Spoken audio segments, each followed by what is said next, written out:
Le pastel ou guède est une plante de la famille des brassicacées, des crucifères. C'est une plante qui peut être annuelle à vivace pendant quelques années par ses organes souterrains. Elle apprécie les sols relativement drainants et les terrains qui ont été plus ou moins remués comme les bords de champs, bords de chemins, friches, etc. En France métropolitaine, on la trouve essentiellement dans le Midi, en zone méditerranéenne, mais par ailleurs elle est largement répartie en Europe tempérée ainsi qu'en Asie et également en Amérique du Nord, où elle a été introduite et où elle se montre parfois comme une espèce exotique envahissante, notamment dans les États de l'Ouest des USA.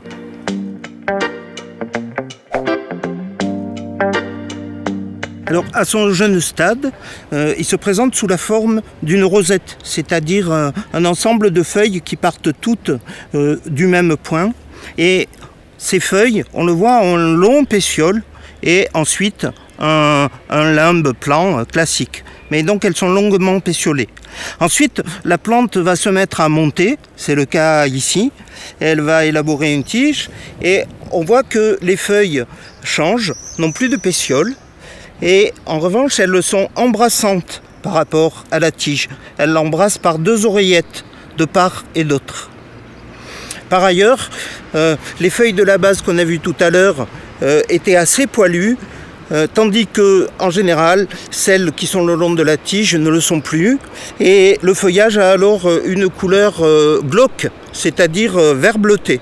Glauque, c'est le sens originel de ce terme. Ce sont des fleurs petites, de 6-8 mm, et typique de la famille des brassicacées. C'est-à-dire qu'elle comporte 4 sépales, 4 pétales en croix. Le terme de crucifère veut littéralement dire qui porte une croix. Et ensuite, 6 étamines, dont 2 sur les côtés sont plus petites.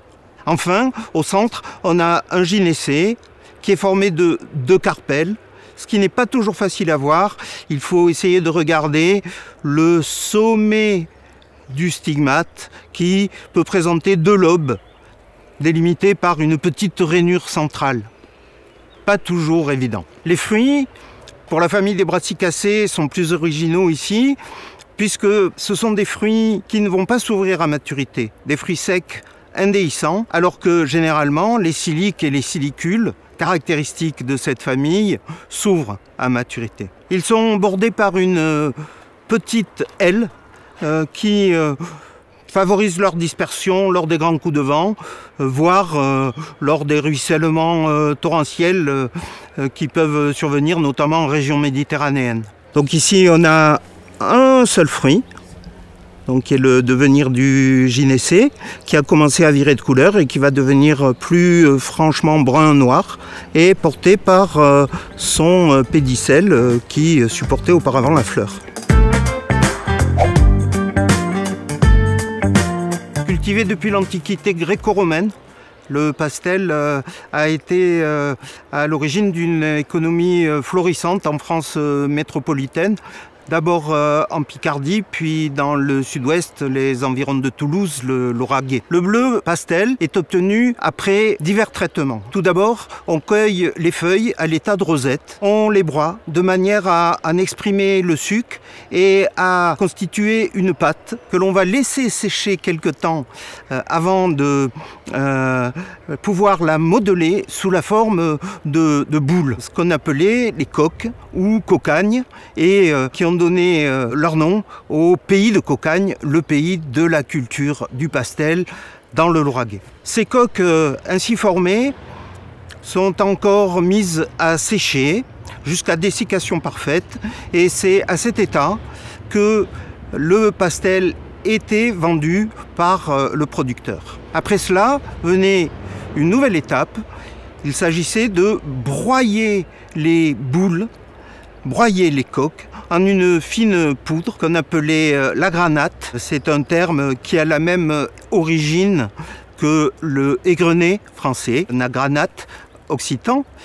Cet agranate n'est pas encore la teinture, car à ce stade, le pigment, qui est l'indigotine, se trouve sous une forme particulière, sous une forme qui n'est pas soluble. Pour dissoudre ce pigment, il faut le mettre à fermenter dans une cuve d'eau additionnée d'un agent réducteur, c'est-à-dire antioxydant, et d'une base.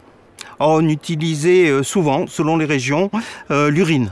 Apparemment l'urine animale notamment. C'est alors que, après cette solubilisation, dans la fameuse cuve de bleu, qu'on peut teindre les tissus en les trempant dans la solution. L'indigotine du pastel a été pendant des siècles la seule source de teinture bleue, ou en tout cas la principale dans toute l'Europe. Mais à partir du XVIIe siècle, on a importé de l'indigotine à partir de l'indigotier, c'est-à-dire Indigofera tinctoria, une autre plante qu'on cultivait notamment dans l'économie et qui a contribué à faire peu à peu décliner l'économie du pastel, en tout cas en France métropolitaine. Aujourd'hui, diverses structures promeuvent un renouveau des teintures naturelles, dont le pastel. Des teintures naturelles qui pourraient intégrer une économie circulaire et s'émanciper de l'industrie pétrolière, correspondant ainsi à de nouvelles façons de produire et de teindre les vêtements que nous portons tous les jours.